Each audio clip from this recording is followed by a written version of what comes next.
Terima kasih rakan penyampai di Angkasa Puri.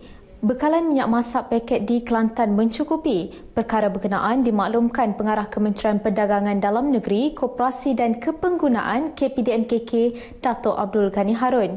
Ia setelah hasil pemeriksaan pasukan penguatkuasa negeri mendapati hampir kesemua pasaraya di jajahan Kota Baru tidak mengalami gangguan bekalan minyak masak.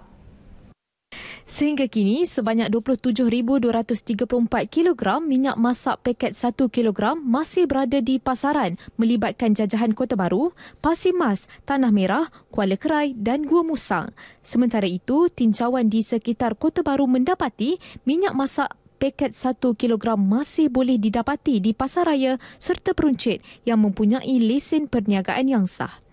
Minyak masak lah ni kalau kedai ni alami ni mudah lagi lah sebab kita ada lesen untuk peruncit. Jadi kalau kita dah dengan pembekal tu boleh lah dalam kuantiti banyak lah juga, dalam 20-30 kotak boleh lah. Dalam pada itu, bagi pembekal minyak masak, Ahmad Rizal Taib, pihaknya sentiasa memastikan bekalan minyak masak paket itu mencukupi setiap bulan.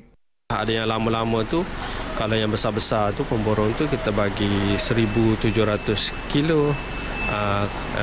Kalau yang kecil sikit kita bagi dalam 500 kilo, 510 kilo.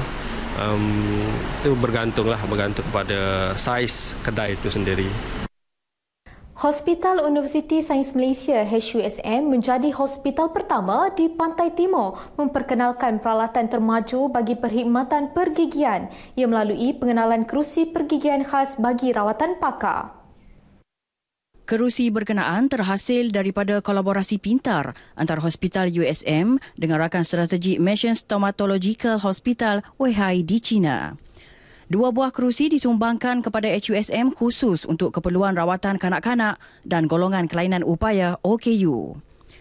Dekan Pusat Pengajian Sains Pergigian Hospital USM, Profesor Dr. Adam Hussein berkata, kerusi bernilai RM150,000 setiap satu ini mampu mengubah persepsi kanak-kanak yang takut untuk berjumpa doktor gigi. Satunya kita memberi peluang untuk merawat penduduk sekitar kan, Kelantan, mungkin Terengganu, mungkin Pahang.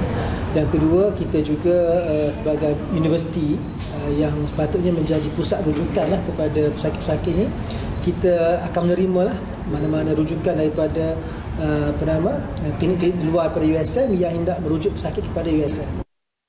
Beliau memberitahu demikian pada majlis pelancaran klinik pakar pergigian yang disempurnakan Naib Chancellor USM, Profesor Datuk Dr. Asma Ismail. Menurut Profesor Dr. Adam lagi, sumbangan ini adalah sebahagian daripada inisiatif melalui perjanjian persefahaman yang telah ditandatangani antara USM dan Machine Hospital pada 2016. Melalui kerjasama tersebut, pertukaran doktor gigi dari kedua-dua negara akan dilakukan dengan menjalani kursus dan latihan klinikal selama 3 bulan. Seorang bapa di Kampung Kok Keli Tumpat bimbang akan kelangsungan kehidupan keluarganya jika dirinya jatuh sakit. Ini kerana beliau kini bertanggungjawab menjaga 3 anak yang terlantar sakit akibat menghidap penyakit genetik berikutan kematian isteri Disember tahun lepas. Walaupun mengalami kesukaran untuk menjaga 3 beradik ini, bagi Muhammad Zain Abdullah 54 tahun menganggap ia ujian dari Tuhan. 3 anaknya, Khairul Nisa 24 tahun, Muhammad Amir 17 tahun dan Ain Husna 16 tahun, kini hanya terbaring tanpa kasih seorang ibu. Kita bimbang juga lah, takut kita salah depan hari ni, takutnya demam boleh seminggu, 2 minggu kat siapa dia lah nak jaga dia ni. Tu kita duk fikirlah ni lah, jadi duk pusing tengok nengung kata. Kalau kita salahnya demam boleh seminggu 2 kat tak tahulah lagu mana ni.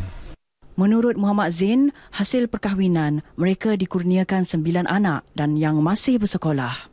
Katanya, daripada 9 beradik itu, anak sulung, ketiga, ketujuh, ke-8 serta bongsu menghidap penyakit genetik fizikal kecil, tidak dapat berjalan serta bercakap. Bagaimanapun, 2 anaknya yang sulung dan bongsu telah meninggal dunia pada 1991 dan tahun 2013. Muhammad Zain bekerja sebagai tukang rumah turut dibantu anak keduanya, Umi Syamira 26 tahun yang sanggup berhenti kerja sebagai pembantu kedai. Kesukaran keluarga ini mendapat perhatian dari Badan Bukan Kerajaan NGO Info Semasa Kubang Krian dan pengasas kosmetik Afzan Beauty yang menghulurkan sumbangan wang tunai dan barang keperluan. Rasa prihatinlah terhadap 3 beradik ni. Saya bagi kapek, lepas tu berah, adalah sikit makanan, dapat mengingatkan bebel ayah dia lah. 3 beradik istimewa ini turut mendapat bantuan daripada Jabatan Kebajikan Masyarakat JKM sebanyak RM900 sebulan. Individu yang ingin menghulurkan sumbangan kepada keluarga ini boleh menyalurkan ke akaun Agrobank Muhammad Zain Abdullah di nombor akaun seperti yang tertera.